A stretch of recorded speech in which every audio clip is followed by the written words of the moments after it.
as a social work, napaka-challenging po kasi kumbaga sa case worker, doon din talaga nakasalalay sa iyo kung ano yung magiging buhay noong bata. Although with the help of all the team, pero ikaw yung case manager, so ikaw talaga yung kumbaga um, titingin kung anong magiging progress, anong magiging proseso doon sa magiging case ng bata.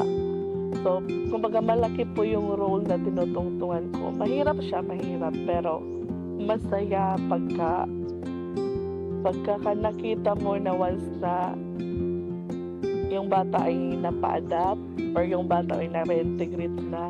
So, yung naibalik sila sa family, yung nagkaroon ng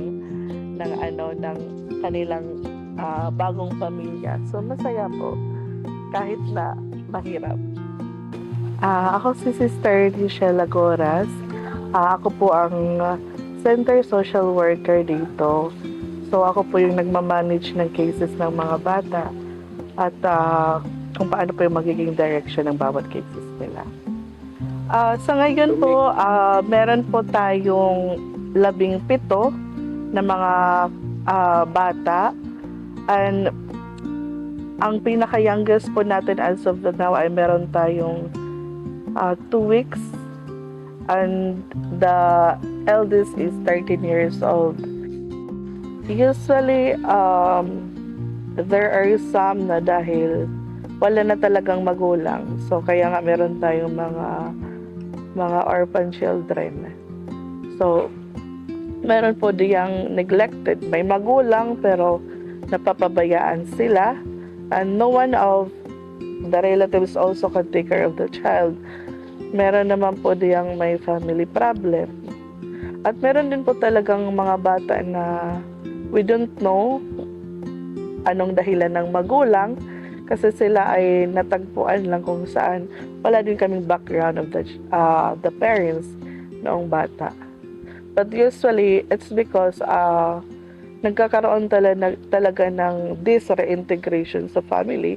Kaya po, ang nagiging resulta sa bata po talaga yung nagiging bagsak na hindi, kumbaga, sila ay nanineglect.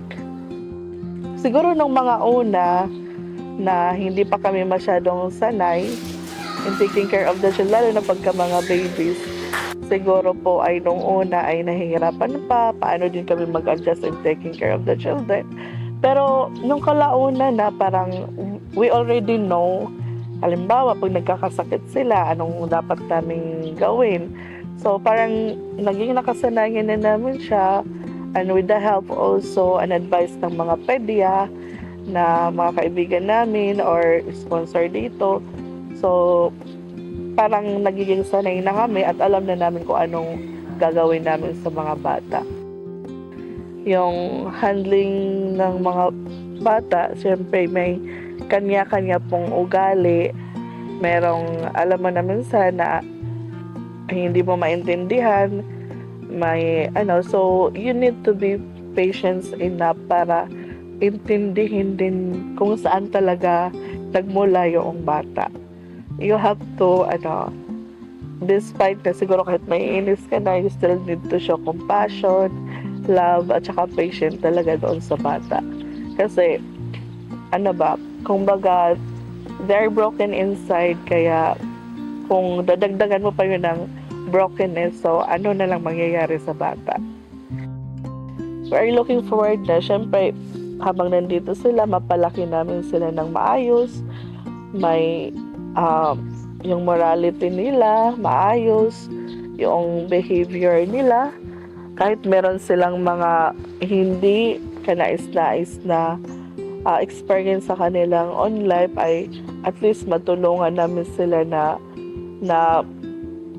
ma-construct in a positive way yung mga behavior, then lumaki silang maayos, and in the future, no, ito lang talaga yung din namin na yung pagka sa mga adoption na ma-interest namin sila sa family, na magiging yung family nila, and maibalik sila sa kanilang pamilya na maayos na. Yan. And the family also ay maayos-ayos na din, natatanggap sa kanila.